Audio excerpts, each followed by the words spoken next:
강성진 교수님을 큰 박수로 맞이해 주십시오. 예, 감사합니다. 행복경제 발표를 맡은 고려대학교 강성진입니다. 사실 이 행복경제 여러 가지 파트가 있는데 경제 파트에서 이제 행복이라는 걸 가져왔는데요. 국익민복 포럼이 지향하고 있는 국가이익을 향하여 국민 행복을 위하여라는 부분하고 우리 이제 한반도 선진화재단이 주장하고 있는 공동체 자유주의라는 게 결국은 이제 자유주의만으로도 안 되고 공동체만으로도 안 된다라는 기본적인 시각이 깔려 있습니다. 아까 위원장님께서 말씀하셨지만은 우리 사회가 선진국 대열에 이미 들어섰다고 말씀을 하셨잖아요. 웅크타드에서 이미 우리나라가 이제 선진국 계열에 들어섰다는 얘기를 많이 하는데 실제 오른쪽에 보시면은 왼쪽은 상당히 우리가 올라가 있다라는 지표고요. 오른쪽은 뭐 자살률 1위, 노인 빈곤율 1위, 사회 양극화, 청년 실업, 사회 갈등이 많습니다. 많아서 우리의 현실을 뭐라고 받아들이냐면 국민이 행복하지 않은 나라, 기업이 어려운 나라, 청년 미래가 불확실한 나라가 지금 현실의 우리 사회가 아닌가 생각합니다. 소득은 많이 올라가 있는데 그 소득의 만큼 우리는 행복을 느끼지 못하고 있다는 거죠. 아까 위원장님께서 대통령들이 행복하지 않다 그러는데 국민도 행복하지 않다라는 것이죠. 그만큼 우리가 소득은 향상돼 있음에도 불구하고요. 그래서 우리 헌법을 이제 보면 가장 많이 인용하는 게 미국 독립선언문 2장입니다. 거기에도 행복추구권이라는 게 있고요. 우리나라 대한민국 헌법 제10조에도 행복을 추구할 권리를 갖는다라는 얘기를 하고 있습니다. 그 부분이 결국 우리 경제학적으로 얘기하면 소비 소득 수준이 아니라 효용과 후생 수준이라는 얘기를 많이 하죠. 그런 부분하고 이제 일맥상통한다고 보게 되겠습니다. 근데 왜 우리가 행복을 여기서 가져왔느냐는 부분인데요. 여기 보시면 우리가 가장 많이 언론에서도 많이 얘기하고 이스털린 역설이라는 게 있는데 가끔 이제 언론이나 이런 분들이 소득이 증가해도 행복이 증가하지 않으니까 경제성장이 왜 필요하냐 얘기를 하는데 플러스 관계는 굉장히 강하게 나타나는데 한 $10,000 정도까지는 소득 상승에 비해서 행복에 대한 그 수준 상승이 굉장히 빠릅니다. 근데 어느 정도 소득, 보통 우리가 한 12,000불 정도를 얘기하는데 12,000불이 지나면 소득 증가에 비해서 행복도가 그렇게 증가하지 않습니다. 물론 증가는 하지만은요. 그 원인이 뭐냐, 이유가 뭐냐라는 건데 보시면 이제 행복경제학 하시는 분들이 여러 가지 원인 중에서 가장 중요한 게 경제 세 번째 나와 있는 경제적 요인, 개인 소득, 소득 분야를 얘기를 합니다. 근데 인간의 행복을 결정하는 것은 크게 5가지로 나누는데 우리가 얘기하고 있는 선진국에 들어갔다, 1인당 GDP가 올랐다, 경제 성장률이 얼마 됐다라는 것은 그 5가지 중에 하나에 불과하다는 겁니다.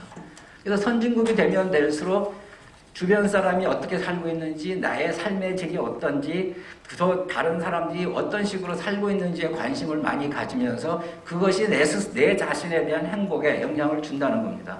그래서 그런 달성하기 위한 목표로 보시면 저희들이 행복경제학이라는 행복경제, 행복한 사회를 이루고 싶다라는 얘기하면서 크게 이제 이런 식의 이제 몇 가지를 제시를 하고자 합니다. 소득이나 소비만 높은 국가가 아니라 국민을 행복하게 하고 삶의 질을 중시하는 행복 경제를 실현하는 게 우리 행복 파트에서 경제학 파트에서 이제 하고요. 그 다음에 저희들이 이제 여기서 보시면 아시겠지만은 시장 경제와 정부, 아까 말씀드린 공동체 자유주의의 자유주의와 공동체라는 것이 우리 경제학적으로 내려오면 시장과 정부 역할이라고 볼 수 있는데 시장과 정부가 시장만 효율적인 게 아니게 정부도 효율적이어야 되고 정부만 공정해야 되는 게 아니고 시장도 공정해야 된다는 겁니다. 아까 위원장님 말씀하셨던 독과점 문제가 결국은 독과점 문제가 해결되지 않으면 시장도 공정하지 못하다는 얘기죠. 그래서 이 효율과 공정이라는 것이 정부만 해당되는 것도 아니고 시장에만 해당되는 것도 아니고 시장과 정부 모두에게 해당되는 것을 몇 가지를 제시를 하고자 합니다. 보시면 첫 번째가 이제 따뜻하고 공정하고 효율적인 시장 경제와 정부를 지향한다. 말씀드린 대로 첫 번째 전략으로 정부는 그리고 시장은 따뜻해야 되고 공정해야 되고 효율적이어야 된다는 겁니다. 두 번째 현 정부의 소득주도 성장 폐기입니다. 이거는 사실 저도 경제학하고 경제성장을 하지만 어디에 가도 나오지 않는 용어입니다. 단지 나오는 얘기는 임금주도 성장이라는 얘기는 나오는데 소득주도 성장 여부는 구글에서 쳐보면 한국밖에 없습니다. 그 얘기를 쓰고 있는 나라가요. 다른 얘기는 뭐 구체적으로 안 드리겠습니다만 그 다음에 그래서 우리가 나아가야 될 길은 혁신주도형 성장 정책과 일자리 창출이라는 겁니다. 근데 혁신주도형 일자리 창출이라는 게 과거처럼 신성장 동력을 만들어 정부가 추진하는 게 아니라 정부는 좀 가만히 좀 있어달라는 겁니다. 기업들을 만나면은 지원을 안 해줘도 좋으니 제발 좀 건드리지 말고 하고 싶은 거 하게 해달라는 겁니다. 그래서 지금 뭐 보수도 지금 전부 경제 성장 정책을 냈는데 우리나라는 그 단계는 이미 지났다는 거죠. 좀 민간이 훨씬 더 뛰어나고 R&D의 거의 한 70~80%가 민간에서 이루어집니다.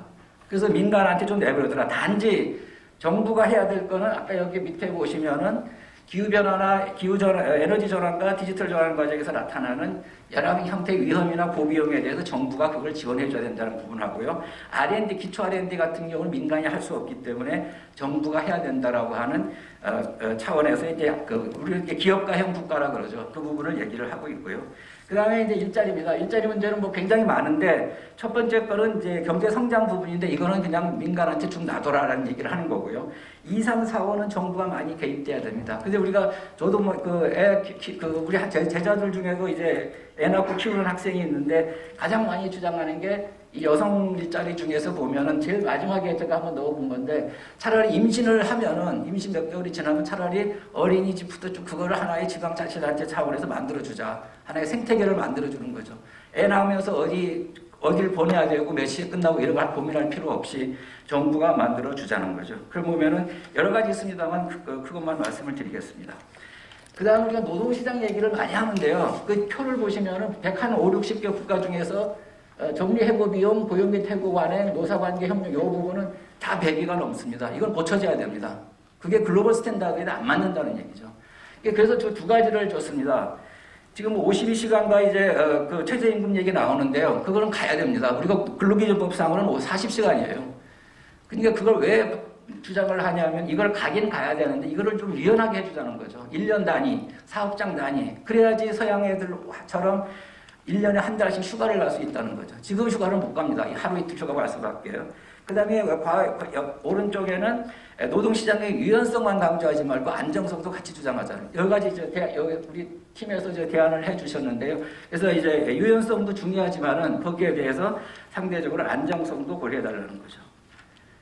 그 다음에 자영업자입니다. 자영업자는 저는 맨날 얘기하지만 자영업자는 사업자이면서 노동자입니다. 여러분 옆에 있는 식당에서 일하시는 분들이 자기 돈 내고 사업자지만 실제 본인들이 노동을 하고 있고 저녁 9시, 10시가 지나면은 일하시는 분들은 다 퇴근하고 주인이 일을 하고 있어요. 그럼 왜 그분들은 사업자만이냐는 거죠. 그분들은 노동자들이고 52시간과 최저임금 보장을 못 받습니다. 그걸 어떻게 우리가 해야 될 거냐. 거의 지금 OECD 굉장히 상위권에 있는 우리가 자영업자 비율을 봤을 때요. 그거를 우리가 지금 고려해야 된다는 부분이고요. 그 이제 한국은행 이제 금융개혁 부분인데 금융개혁을 통해서 서민을 돕자라는 부분은 뭐 많이 나온 얘기이기 때문에 좀 넘어가겠습니다. 지속가능한 사회복지시험 이건 연금개혁 이건 미래 청년 세대들에 관련된 거기 때문에 이것도 넘어가겠습니다. 마지막으로 이제 굉장히 중요한 부분인데 이 양극화 소득분배 개선 이거는 정부가 나서야 됩니다. 근데 정부가 나설 때 우리가 주장하는 부분이 뭐냐면은 지금의 소득분배 양극화 나쁜 게 우리나라 시장 때문이 아닙니다. 정부의 사회복지 정책이 선진국에 비해서 안 좋기 때문에 그런 겁니다. 즉 시장 소득에 의한 소득 분배는 OECD 최고 수준입니다. 다만 세후 정부가 사회복지 정책을 한 다음에 나타나는 양극화와 소득 분배가 OECD의 꼴찌란 얘기죠. 그건 뭐냐? 정부가 사회복지 정책을 통해서 양극화를 해소하는 데 도움이 안 된다는 다른 나라에 비해서요. 이제 그런 차원에서 지금 보면 여기는 의미소득세를 나왔는데 기본소득은 오히려 소득 분배를 악화시키고 양극화를 악화시킵니다. 모든 사람이 똑같이 주니까는요. 그럼 그 목표하고 수단이 안 맞는 것이죠. 결국은 양극화와 소득 분배 개선하기 위해서는 의미소득세라고 하는 아니면은 선택적 복지를 통해서 저소득층에 더 많은 소득을 줘야지만이 소득 분배를 개선하고 양극화를 개선할 수 있습니다. 시간이 다 돼가지고 이 부동산 정책은 책에 나와 있기 때문에 굉장히 많은 제도가 나와 있는데요. 넘어가겠습니다. 이 정도도 이것도 뭐 넘어가겠습니다. 보시면 이제 저희가 지금 자유민주, 행복경제, 이웃사랑, 청년미래, 평화안보 중에 두 개를 갖고 나온 겁니다. 지금 한반도 선진화에서 나오는 책자하고 이제 국익민보 포럼에서 얘기하고 여러 가지 제안들 중에서 행복경제, 그 다음에 이제 청년미래로 연결이 될 텐데요. 왜 청년미래하고 연결되는지 마지막으로 드리면은 이런 부분입니다. 이거 아까 계속 말씀드리지만은 제4차 산업혁명이라고 하는 플랫폼 경제학 미래 일자리, 인구 구조, 저출산 고령 가장 세계에서 좀 빠르게 지금 우리가 가고 있죠.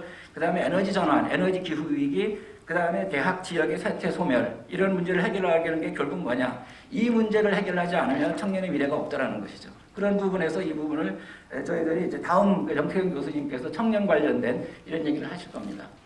마지막으로 이제 보시면 국익민보 아까 초반에 말씀드렸지만 비전이 그렇습니다.